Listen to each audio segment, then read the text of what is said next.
అందరికీ నమస్కారం. Spiritual content రోజు రోజుకి చాలామంది చూస్తున్నారు కదా! ఈరోజు మీ అందరికీ ఒక ముఖ్యమైన వ్యక్తిని పరిచయం చేయబోతున్నాను. మా తాతయ్య గారు. దాదాపు వయసు ఒక 73 సంవత్సరాల వరకు ఉంటుంది. కాకపోతే నాకు ఈ ఆధ్యాత్మికతలో నేనెప్పుడు ఏదన్నా టాపిక్ మాట్లాడినా సరే, మా ఇద్దరి మధ్య గొడవైనా అవుతా ఉంటదనమాట. అంటే ఒకరి భావాలు ఒకరికి అర్థం కాకపోవటం, లేదంటే ఒకరి ఆలోచనలు ఇంకొకరితో కలవకపోవటం. నాకు కొన్ని రోజుల తర్వాత అర్థమైన విషయం ఏంటంటే, అనంతమైన ఆ పరబ్రహ్మాన్ని చేరుకోవడానికి అనేకమైనన్ని మార్గాలు. దాంట్లో ఎవరి మార్గంలో వాళ్ళు సరిగానే ఉన్నారు. సో నేనెందుకు విభేదించేవాడిని, లేదంటే తప్పు అనేవాడిని అంటే, నేను ఒక మార్గంలో నాకు స్పష్టత వచ్చింది కాబట్టి, వేరే వాళ్ళ మార్గం తప్పని నేను అనుకునేవాడిని. కానీ కొన్ని రోజుల తర్వాత నాకు అర్థమైన విషయం ఏంటంటే, ఆ పరమాత్మ ఎవరికి ఎలా దర్శనం ఇవ్వాలో, ఎవరితో ఏ సాధన లేదంటే ఏ రకమైన పూజలు చేపించుకోవాలో అలాగే చేపించుకుంటాడు. అది నాకు అర్థమైందనమాట. సో ఈ స్పిరిచువల్ కంటెంట్లో ఈ స్పిరిచువల్ టాక్స్ ఎలా అయితే చూస్తున్నారో, ఇది కూడా ఒక రకమైన స్పిరిచువల్ టాక్స్ లాంటిది. బట్ నేను చెప్పను. సో మా తాతయ్య గారు చెప్తూ ఉంటారు అనమాట. అసలు అతని జీవితంలో జరిగిన అనుభవాలు, సో మనకి మనం ఎలా కనెక్ట్ చేసుకోవాలి, సో దాని గురించి మాట్లాడుకుందాం. సో ఫస్ట్ మా తాతయ్య గారి ఇంట్రొడక్షన్ చూద్దాం. మీకు మా తాతయ్య గారికి ఇస్తున్నాను. సో మా తాతయ్య గారి మాటల్లో అసలు ఫస్ట్ మా తాతయ్య గారి గురించి తెలుసుకుందాం. దాని తర్వాత ఈ సాధన గురించి, అసలు ఈ సాధనలోకి ఎలా వచ్చారన్న విషయాలపై చర్చించుకుందాం. ఇది రెగ్యులర్గా జరుగుతూ ఉంటుంది. టాక్స్ ఒక అర్ధగంట అలా ఉన్నా పర్లేదు. జాగ్రత్తగా శ్రద్ధగా వినండి. అలాగే ఎవరికైనా ఏమైనా డౌట్స్ ఉన్నా సరే కింద కామెంట్స్లో పెట్టండి. దాని గురించి కూడా డిస్కస్ చేద్దాం. ఇగో తాతయ్య, నేను చిన్నప్పటి నుంచి కూడా చాలా వరకు మా నాన్నగారు గురువు గారి పరిపూర్ణ బోధ అనేది ఏది ఉంటుందో, ఆయన అందరికీ కూడా సత్సాంగత్యం అనేది చెప్తా ఉంటే మేము వినేవాళ్ళం. మా చిన్నతనం నుంచి కూడా అది విన్నాక కూడా మాకు ఏది తెలిసేది కాదు. కానీ ఉండగా కొన్ని రోజులు అయిన తర్వాత ఆయన నాకు కొన్ని ఇదేదో గురువు ఉంటాడు, ఆ గురువు ఉపదేశం అనేది ఏంటిది, మరి ఆ గురువు ఎక్కడ చెబుతాడు, ఆ గురువు చేసుకుంటే చెప్తే ఏం వినాలి అనేది ఆలోచన పడ్డది. ఆలోచన పడ్డ తర్వాత కొంతకాలం నేను కూడా ఇంట్లో లేకుండా బయటికి వెళ్ళిపోయాను. ఎక్కడికి భద్రాచలం వెళ్ళి కూడా ఆ గోదావరిలో స్నానం చేసి కూడా జపాలు చేసుకుంటూ అవి తిరుగుతూ ఉంటే, అక్కడ కొంతమంది కూడా ఏం చేస్తున్నారు ఆయన అంటే కూడా వాళ్ళతోటి మాట్లాడుతూ చేసుకుంటూ ఇటు తిరుగుతూ ఉంటే, అలాంటి ఉండగా నాకు అప్పుడు ఆ టైంలో నాకు మ్యారేజ్ కూడా కాలే. నా చిన్నతనం అప్పుడు వయసు ఎంత ఉంటుంది సుమారుగా? అప్పుడు 20 సంవత్సరాలు ఉండవచ్చు. 20 సంవత్సరాలు ఇంట్లోంచి వెళ్ళిపోయి కుటుంబం వల్ల చికాకుల వల్ల, లేదంటే లేదు కుటుంబం చికాకేం ఉండలేదు. కానీ నాకెందుకో ఈ యొక్క ఆధ్యాత్మిక చింతనలో ఎందుకు వచ్చినాం, మనం జన్మకు రావడం కారణం ఏంటి, ఈ జన్మలో మనం కడ తీర్చాల్సిన పని అయింది. ఎందుకంటే మా నాన్నగారు గురుపదేశం చేసేవాడు. ఆయన బోధ చెప్తా ఉంటే అవి కొన్ని వినేటట్లు ఉండగా మాకు మా నాన్నగారు గురుగారు వచ్చి కూడా ఆయన చెప్పే మాటలు వినటం వల్ల నాకు కూడా ఈ యొక్క బోధ ఏంటిది ఒక చిన్నపాటి వైరాగ్యం లాగా వచ్చింది. అలాగే నేను కూడా రెడ్డిపాలెంలో కార్పెంటర్ పని చేసుకుంటూ ఉంటుండగా చేయంగా కొంతకాలం నాకు భద్రాచలం అనేది రాములవారి గుడికి వెళ్ళాను. వెళ్ళిన తర్వాత అక్కడే పండుకోవటం చేయటం ఉండగా భద్రాచలం రాములవారి గుడికి గోదావరిలో పోవటం, స్నానం చేయటం, గుడికాడికి వెళ్ళి వెనకాల కూర్చొని జపాలు చేసుకోవటం, అదే జరిపోయింది నాకు. అంటే అక్కడ ఎవరు లేరు, తెలిసిన వాళ్ళు ఎవరు లేరు, మీరందరూ మీరే.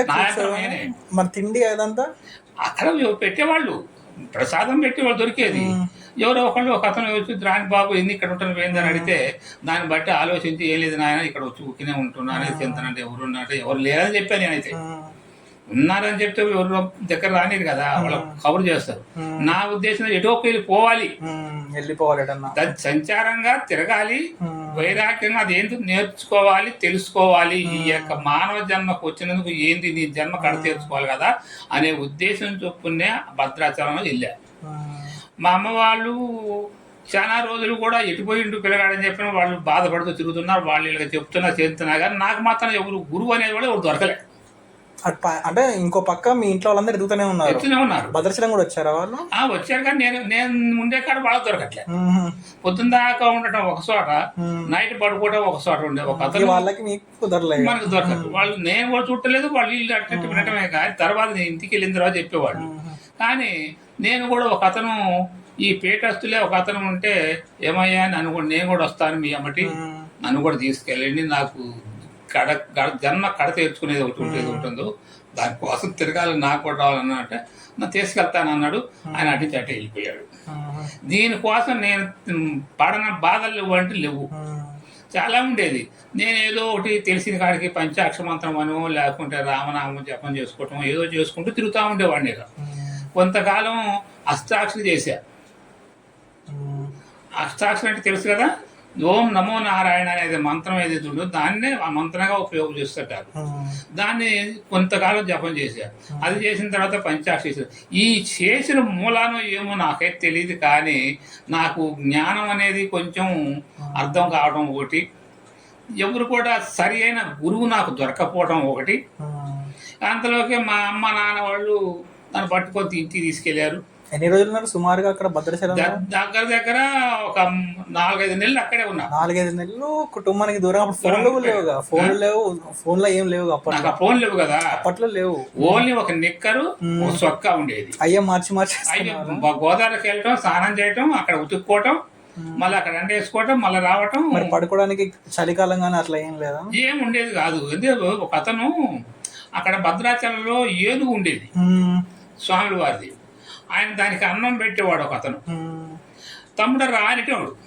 ఆయన ఒక లాయర్ గారి ఇంట్లో పడుకునేటోడు. తమ్ముడు అని చెప్పి తీసుకెళ్లి ఆయన పక్కలో పండుగ పెట్టుకునేటోడు నన్ను. మరి ఆయన ఎప్పుడు అడగలేదా మీ అమ్మ నాన్న గురించి? అడిగేటోడు కాదు పాపం. ఆయనే అన్నం తీసుకొచ్చి పెట్టేటోడు, కూర్చోబెట్టి పొద్దున దాకా అటు ఇటు తిరుగుతూ ఉండేవాడు, చేసేటోడు. కానీ రాముల గుళ్ళో కూడా నేను పోతే, బాబు నువ్వు రా అని చెప్పని రాముల స్వాముల వారికి తెమ్మంటే తీసుకొచ్చేటోళ్ళు, తెమ్మంటే నేను పోయేటోడిని. అప్పుడు స్వాముల వారిని ఎలా చూసేవాడిని అంటే, అభిషేకం చేసేటప్పుడు కూడా దొరకని దర్శనం అట్లా దొరికేది నాకు. చాలా సంతోషపడేవాడిని. అట్లా అనుకుంటూ అట్నే జపం చేసుకుంటూ అది చేసుకుంటూ అట్నే ఉండిపోయినా. అంతలోకి మా అమ్మ నాన్న వాళ్ళు దానికి పట్టుకున్నారు, తీసుకెళ్లారు. అది చాలా కష్టాలు పడ్డాను. పడ్డ తర్వాత నాకు పెళ్ళి అయింది. పెళ్ళి అయిన తర్వాత నాకు ఆ తర్వాత మా బాబు పుట్టాడు. వెళ్ళాక ఇంటికాడ ఎవరు ఏమనలేదు, ఎందుకు వెళ్ళిపోయినావు అసలుకి? ఇవన్నీ వాళ్ళకి ఏం పట్టుద్ది, ఏదో చికాకనుకు వెళ్ళిపోయిండు, వచ్చిండు కథ. వాళ్ళకి ఇవన్నీ అలాంటిది ఏం లేదు. మన నువ్వు కూడా ఏం చెప్పాలి, ఇట్లా నాకు ఇట్లా తెలుసుకోవాలి. మీ నాన్నగారు ఎట్లా వాళ్ళు పట్టించుకునేటోళ్ళు లేరు.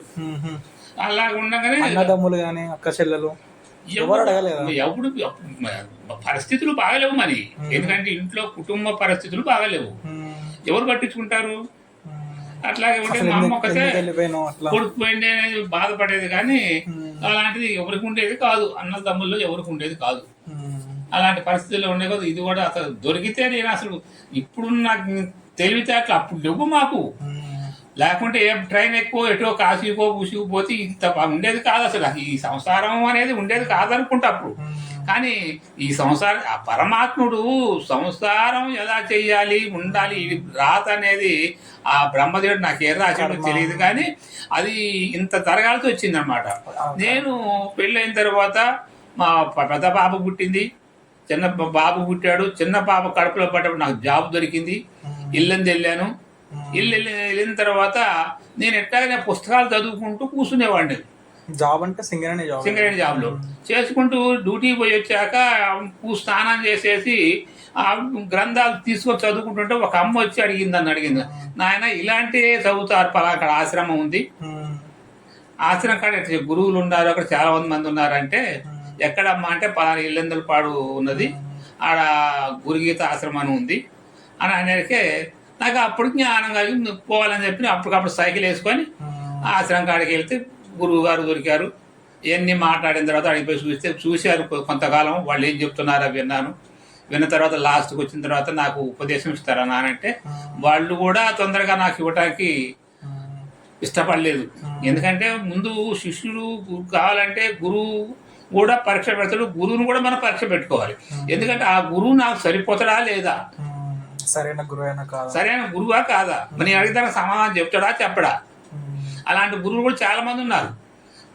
గురువు అంటే అర్థం తెలియని వాళ్ళు చాలా మంది ఉన్నారు. అప్పుడు కూడా కొంచెం నాకు జ్ఞానం ఉంది కాబట్టి మా గురువు గారిని పరీక్ష పెట్టినట్టుగా నేను కొంతకాలం తిరిగి అక్కడ తిరిగితే అక్కడ ఒక పాపం ఒక సాధువు ఉండేవాడు ఆశ్రమంలో.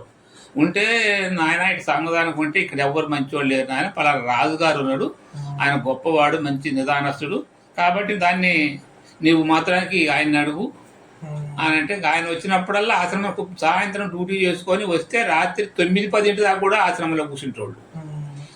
సత్సాంగత్యం బాగా జరిగేది. అంటే నార్మల్ కొన్ని విషయాల మీద చర్చించుకునేవాళ్ళు, అంటే ఆధ్యాత్మిక విషయాల మీద బోధ చెప్పేవాళ్ళు. సత్సాంగత్యం అంటే ఈ దీని గురించి ఒక వశిష్ఠ గీత గురించో భగవద్గీతతో తీసుకోవటం. ఒక దుర్గా ప్రసాద్ అని ఉండే, ఆయన హిందీ మాట్లాడు, మరాఠీ కాదు హిందీయే తీసుకొని ఆయన తెలుగులో చెప్పేవాడు, చాలా బాగా చెప్పేవాడు. కానీ గ్రంథ పఠనం తప్పనిచ్చేసి సొంత అనుభవం అనేది లేదు. అదే నేను అడిగేవాడిని, మా గురువు గారితో అడిగేవాడిని, అనుభవం ఉండాలి కానీ ఆయన మరి ఇట్లా చేస్తే అంటే ఇది సత్వం అంటే పుస్తకం చదివితే అరటి పండు వలిసి నోట్లో పెట్టని చెప్తున్నారు, కానీ సొంత అనుభవం అనేది ఏది? ఇప్పుడు కందార్థాలు కూడా భాగవతకృష్ణ వారు గారు ఏమిస్తున్నారంటే కందార్థాలు చెప్తున్నాడు. ఆయన ఎందుకు రాసిండంటే ఆయన అనుభవం మీద రాసిండు అది. కానీ ఇప్పుడు చెప్పటం ఆ గ్రంథాలు చదివిన దాంట్లోనే సరిగా అర్థం చేసుకోలేకపోతున్నాం మనం. అలాంటప్పుడు ఎట్లా అని అడిగితే కొంతమంది అట్నే ఉంటారా అని చెప్పేవాడు. ఆయన అనుభవం మీద చెప్పేవాడు. సాధన చేసేవాడు కూర్చుంటే కదిలేటోడు కాదు, ఆత్రమే కూర్చుంటే ఆయన మా గురువు గారు ఒక్క నిమిషం కూడా అటు ఇటు మెసిలేటోడు కాదు. నాకు కూర్చోలేక మెసులుతుంటే అట్ట మెసులుతే రాక్షసులాగా అనేటోడు, అని తిట్టేవాడు. గురువు అంటే అది గురువు. నేను కొన్ని రోజులు అయిన తర్వాత పరీక్ష పెట్టినట్టుగా నేను వాళ్ళ ఇంటికి వెళ్ళేవాడిని. డ్యూటీకి నేను పోయి వచ్చేవాడిని. ఆయన వచ్చిన తర్వాత ఆయన కూడా ఆయనకి సాయంత్రం 5-6 దాకా ఉండేవాడు. టైం ఎట్లా డ్యూటీ అంటే టైం అంటే ఎప్పుడు పోయేవాళ్ళు, ఎప్పుడు వచ్చేవాళ్ళు, మళ్ళీ ఇప్పుడు సాధనకి దీని గురించి వెళ్ళేవాళ్ళు? సాధన అంటే మేము 20 గంటలకు ఉండదు కదా, ఉదయం 4 గంటలు వేసేవాళ్ళం. మీ డ్యూటీ టైం అను ఇవి ఎట్లా కుదిరేటి అని డ్యూటీ అదే చెప్పట్లే. నేను ఖాళీగా ఉన్నప్పుడు నేను ఉన్నానంటే ఆయన 12 గంటలకు లంచ్కి వచ్చేవాడు. భోజనానికి వస్తే నేను ఇంటికాడ ఉంటాను కదా, శుక్రవారం మాకు డ్యూటీలు ఉండేది కావు, ఆయనకుంటాయి. నేను వెళ్తే ఇంటికాడ ఉన్నప్పుడు చూస్తే ఆయన డ్యూటీకి పోయేవాడు కాదు. ఎందుకంటే ఈ చింతన ఉండే వాళ్ళకి గురువు అనేవాడు దీంట్లో ఉంటే దీన్ని వదిలిపెట్టి బయటికి పోయేటోడు కాదు. డ్యూటీ అటన్న సంఖ్యకి పోయి దీంట్లో పిల్లగాడు వచ్చిండు, ఈ పిల్లగాడికి మనం చెప్పాలి. ఆయన అన్నం తినటం కూడా తినేవాడు కాదు పాపం ఆయన. నాకు అందుకని ఆయన గురువు అంటే దేవుడు ఎట్టుంటాడో తెలియదు, కానీ నాకు ఆయన దేవుడు అనిపించుకోలేదు. అట్లా నిదానం చెప్పిన దాన్ని అర్థమయ్యేటట్టు చక్కగా 10 సార్లు చెప్పేటోడు బోధ. అంటే అంత మంచి గురువు ఆయన. అట్లా పోయి చెప్తే కొన్ని రోజులు అట్లా చేస్తుంటే పోయినాకైనా కూడా వచ్చి కూర్చోరా అనేటోడు. చెప్పి కూర్చుని పోతే కూర్చున్న తర్వాత రెండో మాటే రాదు ఆయన దగ్గర. ఆధ్యాత్మిక చింతనలో ఏదైతే ఉంటుందో, బాలకృష్ణ చేసే వారికి సాధన ఏదైతే ఉంటుందో ఆ సాధన ఈయన గురువు దగ్గర నేర్చుకున్న విద్య ఏదైతే ఉందో ఆయన అదే చెప్పేవాడు. ఇలా కూర్చోవాలి, ఇలా సాధన చేయాలి, ఇట్లా చెందాలి, అట్లా చెందాలి. నాకు అప్పుడు ఉపదేశం ఇవ్వకముందే అన్నీ చెప్పేవాడు. చెప్తే మరి చేయాలంటే ఎట్టనా, మరి కౌశలం చెయ్యాలి కదా. మరి అంటే మన గురువు గారు ఏదైతే చెప్తారో, ఉపదేశం అంటే 3 ముక్కలు చెవిలో చెప్తారు. అది ఏం చెప్తారు అనేది గోప్యంగా ఉంటుంది. ఆ గోప్యంగా ఉన్న దానివల్ల చేసేది లేదు, మొత్తం జపం చేసేది లేదు, నువ్వు సాధన చేసేది లేదు. నీకు చెప్పింది అది మనసులో పెట్టుకోవాలి, దానికి అర్థ భావన చెప్తారు. ఒక పదానికి 33 అర్థాలు వస్తాయి. ఆయన చెప్పిన ఏదైతే చెవులో మనకి 3 ముక్కలు చెప్తాడో దానికి విమర్శించి చెప్పితే పరమాత్మ స్వరూపం ఎలా ఉంది, అసలు ఉంతనక స్థూలంగా ఉన్నాడా, స్థూలం లేదా, అసలు కనిపిస్తాడా, కనిపించడంటే ఆ యొక్క భావనలోనే ఉంటుంది. ఆ భావన తెలుసుకుంటేనే కదా దేవుడు ఇట్లా ఉంటాడు, దానికి కనపడడు అని తెలియాలంటే ఆ భావన మనకు రావాలి. అందరు గురువులు కూడా అందరూ చెప్తున్నారు. అంటే చెప్పటం అంటే చెప్పి నిర్మూలమే తదజ్ఞాన శరీరం నాస్తి కేవలం అని ఒక చెప్తారు. మరి దాని భావన ఏంటి అంటే నిర్మూలమే తదజ్ఞానం అంటే నిర్మూలమైంది శరీరం. దేని శరీరం ఉన్నదా అంటే ఇది పొయ్యేటిదే. ఈ శరీరం ఎప్పుడైతే పోతుందో ఎవరున్నారు, నేను అనేవాడిని ఉన్నాను. నేనంటే ఎవరు? ఇప్పుడు చార్య ఉన్నది, చార్య అంటే ఎవరు? నేను ఉన్నానంటున్నావు, నేనంటే ఎవరు?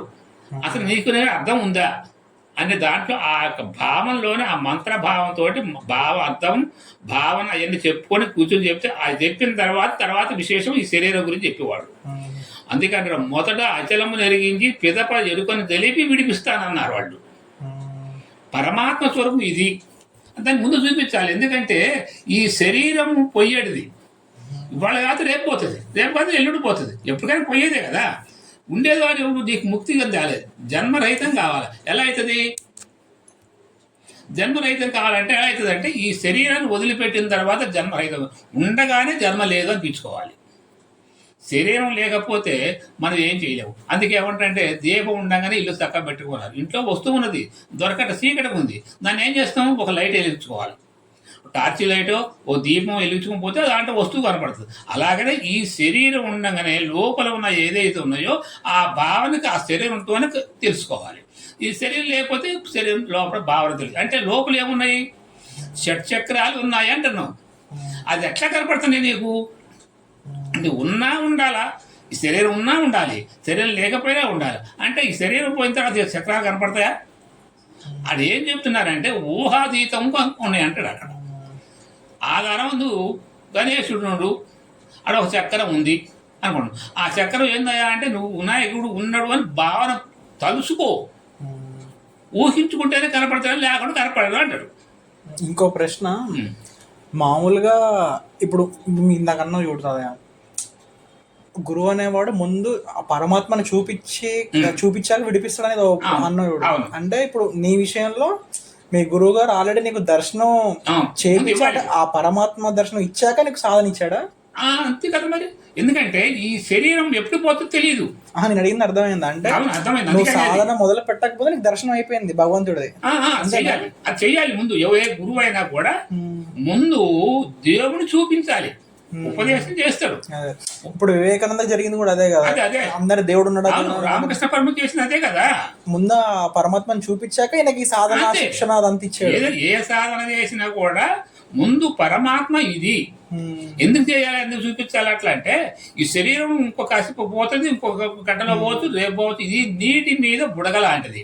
అంటే చినుకులు పడుతుంటాయి, బుడగలు వస్తుంటాయి చూసినవా? అలాంటి బుడగ ఎంతసేపు ఉంటుంది, అది తప్పుడు పడిపోతుంది. అంటే గురువు గారు ఎందుకు అలా చేస్తారనే దానికి ఏంటంటే నీకు ఈ భౌతికమైన వాటి మీద ఆశ లేకుండా, లేదంటే అట్లా లేకుండా చేయడానికి నీకు పరమాత్మ దగ్గర ముందు ఇచ్చేస్తాడు. అయితే ఎట్టిస్తాడు, ఎప్పుడు ఇస్తాడు? ముందు మోటుగా వచ్చిండు అనుకుందాం. ఇప్పుడు వానమాలు రావు, స్కూల్కి వెళ్ళినాం. స్కూల్కి వెళ్ళినప్పుడు మనం ఏం చేస్తున్నాం? సార్ దగ్గరికి వెళ్ళగానే మన వానమాలు పెడతాడు, ఏం పెడతాడు. పెట్టినప్పుడు మనకు పోంగన రావు కదా, కూర్చోబెట్టి తీపిస్తాడు. 4 సార్లు చెయ్యి పట్టుకొని అను అని చెప్పని 10 సార్లు అనిపిస్తాడు. ఫస్ట్ మనం పోయినప్పుడు గురుగారు ఏం చెప్తాడంటే బోధ చెప్తాడు. ఈ శరీరం ఇలాంటిది, దేవుడు ఇలా ఉంటాడు అంటే భక్తి మార్గం చూపిస్తాడు. థియరీ లాగా, అంటే ఇప్పుడు ప్రాక్టికల్స్ థియరీ ఉంటే సబ్జెక్టులలో థియరీ అంటే ఒక అవగాహన, థియరీ చెప్పించుకుంటూ ముందు థియరీ చెప్తారు. ప్రాక్టికల్ ఎవరు చూపించారు ఫస్ట్. ఎందుకంటే స్కూల్లో పోయినా కూడా ఏదైనా థియరీ చెప్తాడు, లెక్క చెప్తావు. లెక్క ఏమంటే థియరీ ఇట్లా చేయాలరా అని చెప్పి ఒక లెక్క చెప్తాము. ఆ లెక్క చెప్పని మనం ప్రాక్టికల్ చేయాలంటే మనం చేస్తుంటాం. అట్లాగనే గురువు గారు కూడా థియరీ చెప్తాడు ఫస్ట్. అది థియరీ అంటే ఏంది? భక్తి మార్గం. భక్తి అంటే ఏంది? ఒక గుడికి పోవటము, లేకపోతే ఒక భజన పాట చేసుకుపోవటము, భజన చేయటము. భజన చేయంగా రోజు పోతా అదే ఒక సాధన, అది కూడా సాధనే. రోజు పోంగా ఏమైతే అలవాటు పరుచుకుంటాం. అలవాటు పరుచుకున్న తర్వాత నేను రోజు ఎక్కడికి పోయినా కూడా, ఏ ఊరు పోయినా, ఏ దేశం పోయినా, నేను పలానా టైంలో నేను అక్కడికి పోతున్నా మనసులో ఉండిపోతుంది. అలాంటప్పుడు అలవాటు అయిపోయింది. అది భక్తి మార్గం. భక్తి పోయి ఏమవుతుంది అంటే నేను కూడా అక్కడ పాట పాడితే బాగుండు, నేను నేర్చుకోవాలి అని ఏం చేస్తారంటే 2 పాటలు పాడటం నేర్చుకుంటాడు. ఎక్కడికి పోయినా కూడా సత్సంగం జరిగిందంటే నేను పాడతా సార్ అని చెప్పని అక్కడ పోయి పాట పాడతాడు. వివేకానంద కూడా ఇట్లా పాటలు మరి ఫస్ట్ అంతే. వివేకానందుడే కాదు, ప్రతి ఒక్కరు కూడా. రామకృష్ణ పరమహంస ఆయన ఏం చేసిండు? గుళ్ళో కాళికాదేవి గుళ్ళో పూజ చేసిండు. ఆయన చేసుకుంటూ ఆ తల్లిని ప్రత్యక్షం చేసుకోగలిగాడు. చేసుకున్న తర్వాతనే కదా ఆయన అంతవాడైంది. ప్రతి ఒక్కరు కూడా తెలియక కాదు, వాళ్ళ జన్మ సుకృత ఫలం అది. వివేకానంద కూడా అలాగే అయిపోయింది. అట్లాగనే ప్రతి ఒక్కరు కూడా చేయంగా రోజు పోతా ఉంటే భక్తి మార్గం పోయేసి కొంచెం ఎక్కువ పోయేది. తర్వాత ఆయన చెప్పిండు, వాళ్ళు చెప్పేది వినడు, సత్సంగం చెవులో వినదు. అందుకని వినదగును ఎవరు చెప్పినా వినంతనే వేగర పడగా వివరింపదగును. అడిగి వాళ్ళు చెప్పారు కదా నేను అప్పుడు అదేంటి సార్ ఎట్టగా చెప్పిన అట్ట చెప్పిన అడగొద్దు. మనకు తెలియనప్పుడు వినాలి ఫస్ట్. అసలు వింటే అసలు మంచి వచ్చాడు తర్వాత అర్థమయ్యేది. అది విన్న తర్వాత ఆలోచించు బాగా. నీకు ఇంకా ఒక రోజు నైట్ ఒక రోజు ఆలోచించిన తర్వాత నీకు అర్థం కాలేదనుకో, తెల్లారి నువ్వు రాత్రి ఈ మాట చెప్పిన తర్వాత నన్ను అడుగు. మా గురువుగారు అదే అంటాడు, చెప్పంగా నేను నీకేం అర్థమవుతుందా, దాన్ని ఆలోచించు, నీ బుర్రకి జ్ఞానం ఉపయోగించు. లేకపోతే ఏమవుతుంది అన్ని నేను చెప్పుకుంటూ పోతాను, వినేది ఏంటి. ముందు విన్న తర్వాత దాన్ని అర్థం చేసుకుంటే నీ మైండ్లో ఉండిపోతుంది. అందుకే సార్ స్కూల్లో పోతే ఏమంటే సార్ చెప్పిన మాటలని వింటాం, ఇంటికి వచ్చాక దాని పుస్తకం బట్టి 10 సార్లు చదువుతాం. మనం ఎందుకు చదువుతాం అంటే మనకు అర్థం చేసుకోవడానికి కొంత ఒకటి జ్ఞాపక శక్తి ఉంటుంది. ప్రశ్న తెల్లారి రాయాలంటే ఏం చేస్తాం, చదివితేనే కదా వచ్చేది. అట్లా అయినా మనం వచ్చి ఇంటికి వచ్చిన తర్వాత దాన్ని నెంబర్ వేయాలి. అట్లా చేసుకుంటూ ఉన్నప్పుడే గురువు గారు కూడా దాన్ని విని చేయగా భక్తి పొరపాట్లనే ఏదో చెప్తా ఉంటారు. అట్లా జరగంగా లాస్ట్కి వచ్చిన తర్వాత గురువు గారు ఏం చేస్తారంటే ఈడు ఉపయోగపడతాడు. అయితే ఒక ప్రశ్న ఎత్తా, ఆ ప్రశ్నకి సమాధానం చెప్పు. మళ్ళీ మిగతా విషయాన్ని రోజువారీగా ఒక్క టాపిక్ మాట్లాడుకుంటా ఉన్నాం. ఒక్కొక్క అంశం మీద వివరణ ఇచ్చుకుంటూ మాట్లాడదాం. అంటే ఫస్ట్ వీడియోనే కాబట్టి ఒక అర్ధ గంటలో ముగించేద్దాం. ప్రశ్న ఏంటంటే, ఇప్పుడు చాలా మంది ఏంటంటే చిన్న వయసులోనే ఏదో ఒక వయసులో వాళ్ళకి ఏంటి ఈ కుటుంబ బాధ్యతలనో లేదంటే ఏదో ఒక చిరాకులు వేసిద్ది. అది వైరాగ్యంగా ఏం కదా, ఒక పిచ్చి వైరాగ్యం లేదు. ఏంటంటే క్షణిక ఆవేశం, ఇంట్లో గొడవడం, లేదంటే ఏదో ఇంట్లో నుంచి వెళ్ళిపోవాలి, వాళ్ళ పనే బాగుంది, అలా ఎటో వెళ్ళిపోయి కూర్చుందాం. ఇక్కడ ఇది కరెక్ట్ అయితే కాదు. ఇక్కడ ప్రశ్న ఏంటంటే, ఒక గురువు అంటే నిజమైన గురువు, ఇప్పుడు మామూలు సన్యాసులు చాలా మంది చెప్తుంటారు, ప్రతి ఒక్కరు గురువు కాలేదు, కాకపోతే నిజంగా కూడా ఉండేవాళ్ళు ఉంటారు. ఇక్కడ ప్రశ్న ఏంటంటే, ఒకవేళ మనం నిజంగా ఈ సాధన ఈ ఆధ్యాత్మిక మార్గంలో ఉన్నట్టయితే గురువు అనే అతను మనల్ని వెతుక్కుంటూ మన జీవితంలోకి వస్తాడా, లేదంటే ఇతను వెతికినా సరే దొరకకుండా అలా అందరూ మామూలు మోసం చేసే వాళ్ళు తగిలి ఎప్పటికో చివరికి గురువు కనబడతారు? అంటే ప్రశ్న మనం వెతకటం ముఖ్యమా, గురువు గారు వెతకటం? కరెక్టే. నా విషయంలో చెప్తున్నా, నేను వెతికాను. నేను గురువుల కోసం ఎంతో మంది వెతికా, వాళ్ళని ప్రశ్నించా, మంచి వాళ్ళని ప్రశ్నించా, ఎదురు తిరిగా, కానీ నాకు ఒక్కడు కూడా సరైన గురువు దొరకలే. అదే ఇప్పుడు మా గురువు గారు రాజుగారు ఉన్నారు కదా, ఆయన కూడా ప్రశ్నించా, దానికి తగ్గ సమాధానం చెప్పగలిగాడు. ఆయన చెప్పాడు, లాస్ట్కి వచ్చాక నాకు. అందుకనేది గురువుని శిష్యుడు ఎతకాలి, శిష్యుడికి గురువు అవసరం, ఇద్దరికి అవసరమే. అంటే ఆ తరతరాల నుంచి వచ్చే జ్ఞానాన్ని భావితరాలకి చేరగాలంటే గురువుకి శిష్యుడు కూడా అవసరం. శిష్యుడు సరైన శిష్యుడు ఉంటేనే భావితరం కాదు, గురువు తరించాలన్నా శిష్యుడు కావాలి. అది ఎట్లా అంటే, అని పేరేంది గురుకునాథ్ గారు శిష్యుడిని ఎమ్మడి పెట్టుకొని జోలి పెట్టుకొని వెళ్తున్నారట. వెళ్తా ఉండగా కొంత దూరం వెళ్ళిన తర్వాత మూత్రం వచ్చింది గురువు గారికి. శిష్యుడికి జోలిని ఇచ్చేసిన తర్వాత ఆయన పట్టుకొని మూత్రం పోయేస్తానడట. చూసేసరికి జోలిలో ఇంతలా బంగారం ముద్ద ఉన్నదట. ఎవరికి? గురుకునాథ్ గారికి. ఉండేవరికే ఏంది మా గురుగారు సచ్చి బరువు ఉంది, తీసి చూసారు బంగారం ముద్ద, వెనకెందుకు అవసరం ఏంటి అని ఆలోచించిండు. వచ్చిన తర్వాత సరే ఆయన వచ్చిండు, జోలి తీసుకుండు. ఎవరు జోలి వాడు పట్టుకోవాల్సిందే కదా. గురువుగారు ఈ జోలిలో ఏదో ఉన్నది ఏమంటే, ఉంటే ఉండలేరా, మనకి ఎందుకు లేరా, ఉండలేరు, దాగబడి రారా అట. ఆయన నీకేం అవసరం, శిష్యుడిని నేనున్నా కదా, నీకు కావాల్సిందని నేను తెచ్చి పెడతా. వాళ్ళు ఏముంది, బయదాడికేయటం, భోజనం, అమ్మ సందాకాలం అంటే ఎవరైనా పెడతారు ఒక ముద్ద. వాళ్ళు తినే వరకు తెచ్చుకుని అడుకుంటున్నారు, తెస్తున్నారు, తింటున్నారు. వస్త్రం కావాలి, ఎటో ఏ షాప్ కన్నా పోతున్నారు, అడుకుంటున్నారు, వస్తున్నారు, కట్టుకుంటున్నారు. ఎందుకు నీకేం అవసరం, మనకు అవసరం లేదు కానీ ఆయన అని అంట. అంటే ఆ గంధాకి ఎప్పుడన్నా దమ్ము పడతారు కదా వాళ్ళు సాధువులు అని ఎప్పుడో పడిపోతారు. అది కావాలన్నా ఒకటి భిక్షాన్ని నేను అడుక్కొచ్చినట్టు నేను ఉన్నా కదా, అది మనకెందుకు, పాడైంది దానివల్ల మన వాళ్ళు వచ్చి వచ్చింది, దానివల్ల మనకి ఏంటి అని అడిగినట్ట. ఎందుకు లేడా అన్నట. అయ్యా నేను ఇప్పుడే వస్తానని చెప్పని ఒక పెద్ద పరుపు బండ, అంటే పరుపు బండ అంటే దగ్గర ఇల్లంతా వెలుకుంటుంది, పెద్ద ఇంత తెలుకుంటుంది బండ. ఆ బండ మీద పోయి మూత్రం పోసాడట ఆయన శిష్యుడు. పోసేసరికి బంగారం అయిపోయింది. అది ఏదైనా ప్యాస్ పోతే ఆ రాయి అంతా బంగారం అయిపోయింది. పోయి నాన్న మన బంగారం ముద్ద అది చిన్నదెందుకు, పెద్దది ఎత్తుపోదాం, పరుపు ఎత్తుపోదామా అంటట. అప్పుడు జ్ఞానం కలిగింది. అందుకే అంటారు, గురువు శిష్యుడాయే, శిష్యుడు గురువు అయ్యే. గురు శిష్యుల మధ్య గురుత్వం ఒక్కటే అయ్యే. అంటే గురువుకి ఎవరికి గురువు అనుకుంటున్నా ఆయన. ఇప్పుడు ఎవరు గురువు అయ్యారు? శిష్యుడే గురువుకి గురువు అయ్యాడు, గురువు శిష్యుడయ్యాడు. అంటే ఎప్పుడైనా అజ్ఞానంలో పడిపోవచ్చు, గురువు పడిపోతాడు. అలాంటప్పుడు శిష్యుడు జ్ఞానం గల శిష్యుడు అయితే గురువుని దారి తప్పి గురుగారు తప్పుతుండ్రు అని దారి తీసుకొచ్చిన శిష్యుడు ఒకడే. అందుకే భార్య భర్తలు ఇద్దరికి ఎట్లయితే ఉంటారో గురు శిష్యులు కూడా అంతే మోకం. అందుకే రామకృష్ణ పరమహంసకు కూడా ఆ వివేకానందుడు ఎప్పుడు వస్తాడో అని చూసిండు ఆయన. ఆయన వచ్చాడు నీ పద్ధతులు రారా అన్నట. మరి అలాంటప్పుడు మరి ఆయనే కాదు, రామకృష్ణ పరమహంస తోతాపురి దగ్గరికి వెళితే అమ్మ చెప్పింది, కాళికా మాత నేను జన్మ కడతీర్చలేను, నీకు ఏం కావాలో ఇస్తా, నేను నా దగ్గర ఉంచుకుంటాను, నా ఒళ్ళో వండ పెట్టుకుంటాను, నీకు తినిపిస్తాను, నా బిడ్డ లెక్క చూసుకుంటాను అన్నదట తల్లి. మరి జన్మ కడతీర్చాలంటే ఏంటమ్మా అంటే తోతాపురి దగ్గరికి వెళ్ళమన్నదట. రామకృష్ణ పరమహంస గురువు తోతాపురి. ఎక్కడ నుండు పలానా కాడ నుండి పొమ్మండి అంట.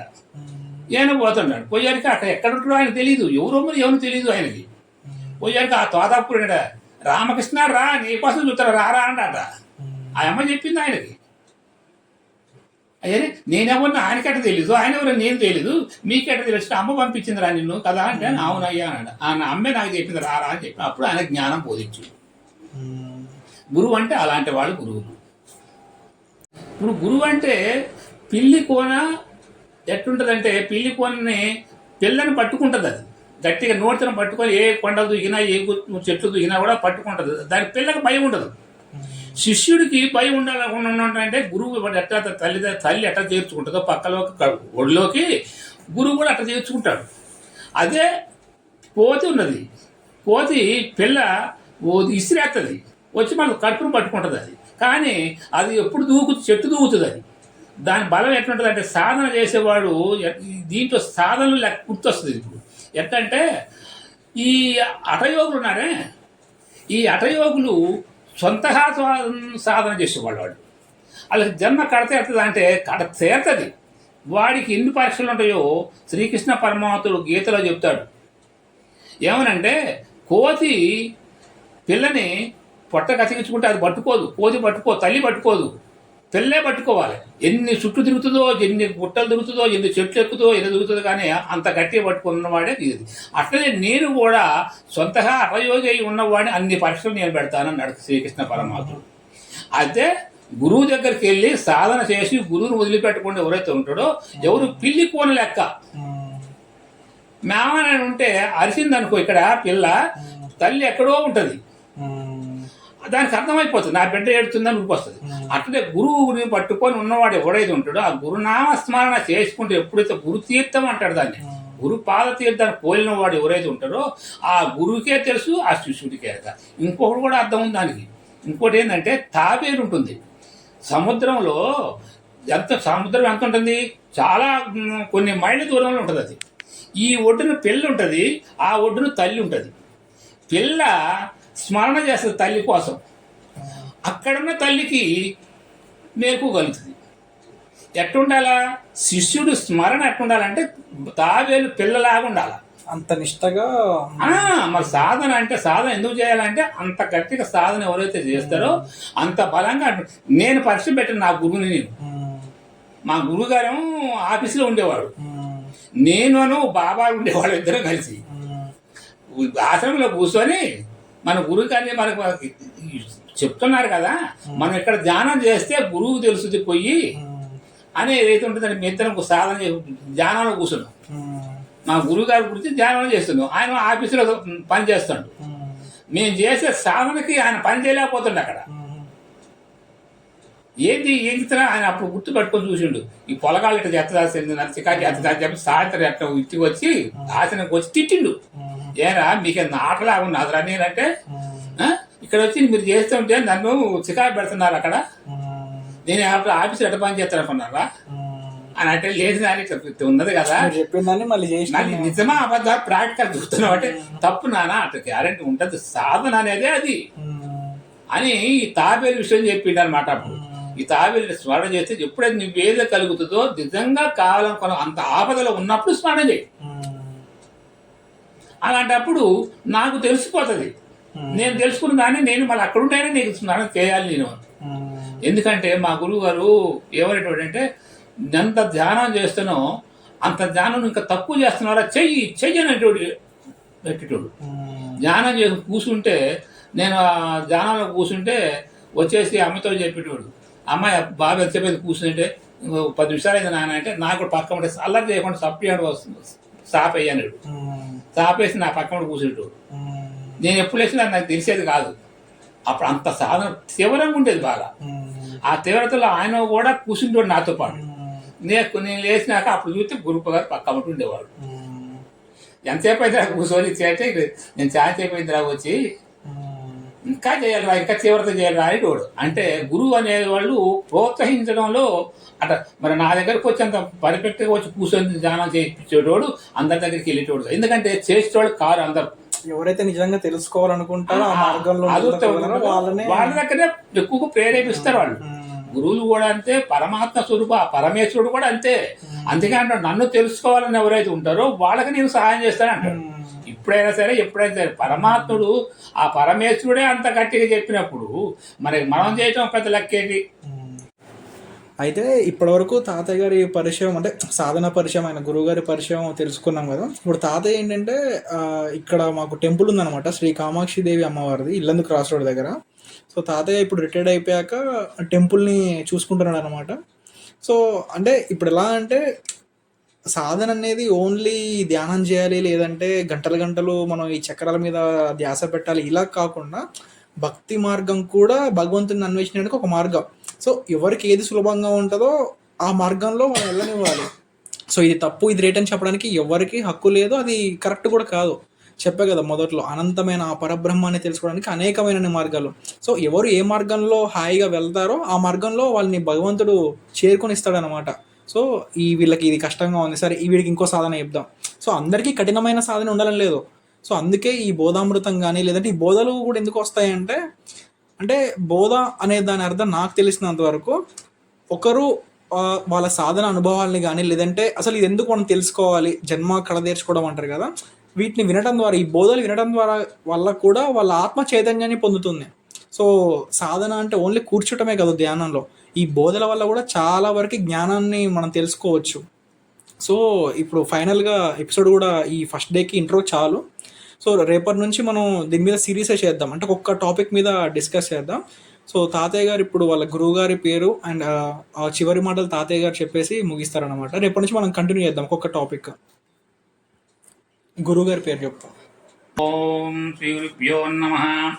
ఓం నమో బ్రహ్మదిభ్యో బ్రహ్మ విద్యా సాంప్రదాయ కర్తభ్యో వంశ ఋషిభ్యో మహాదిభ్యో నమో గురుభ్యః. సర్వోపప్లవరహిత విజ్ఞాన ప్రజ్ఞాన ఘన ప్రత్యగ్రద్ధో బ్రహ్మైవాస్మ్యహం పదార్థరహితః. ఓంకారపీఠ సిద్ధాంతం బ్రహ్మ విద్యోపదేశకం శ్రీమన్నారాయణం సూర్యం సద్గురుభ్యో నమో నమః. యాజ్ఞవల్కించ జనసుఖ శాందీపమీశ్వరం కృష్ణార్జున సంయుక్తం యుద్ధవంచ నమో నమః. శ్రీధరస్వామి యోగీంద్రం శివరామాఖ్య దీక్షితం కంభాలూరి అప్పబ్రహ్మం శ్రీగురుభ్యో నమో నమః. వర్షారవిందాంతరసాయనం పీపన్మత్వ మనోభృంగం పూర్ణభూత పరతత్వ పరమయుగం శ్రీ గంగాధరార్య పాదారవిందాంతరసాయనం పీపన్మత్వ మనోభృంగం పూర్ణభూత పరతత్వ పరమ ప్రకాశకం శ్రీ ధనంజయ గోత్రోద్భవ శ్రీ నిర్మలానంద పెనుముచ్చ పుల్లం రాజా రాజయోగ్యం గురుర్వజే అస్మద్గు సమారంభం కృష్ణ సాందీప మధ్యమం ఓంకారపీఠ పర్యంతం వందే శ్రీ గురు పరంపరం వందే శ్రీ గురు పరంపరం. అంటే దీంట్లో గురుగారి పేరు ఉందా? గురుగారి పేరు ఏంటి? పుల్లం రాజు గారు. అంటే ఇప్పుడు దీంట్లో రాజయోగి అని వచ్చండి, మీరు అందరూ రాజయోగి సాధన చేస్తున్నారా? ఇప్పుడు నాకు ఏంటంటే నిర్మలానంద పుల్లం రాజయోగి అని వచ్చింది. నాకేమొస్తుంది అంటే నాది కూడా నిర్మలానంద మూడేపల్లి పుల్లాచారి రాజయోగి అని వస్తుంది. రాజయోగి రాజయోగి అని ఉంటుంది. అంటే రాజయోగులు అంటే సంసారంతో ఏది ఉంటుందో వాళ్ళు రాజయోగులు. హఠయోగులు అంటే అడవిలో కూర్చొని తపస్సు. అయితే రానున్న వీడియోలో మనం అసలు ఒక్కొక్క దాని గురించి మాట్లాడదాం. అసలు ఎన్ని యోగాలు ఉన్నాయి, రాజయోగి అంటే హఠయోగం అంటే అసలు వీటి గురించి పూర్తిగా మాట్లాడుకుందాం. మరి రేపటి నుంచి ఒక్కొక్క టాపిక్ని మనం డిస్కస్ చేసుకుందాం. సో మీకు ఎవరికైనా ఏమైనా డౌట్లు ఉన్నా సరే కామెంట్లో పెట్టండి. రోజుకొక ఇంట్రెస్టింగ్ టాపిక్తో మళ్ళీ కలుసుకుందాం. ఓం నమః శివాయ. సర్వం శివం జగత్.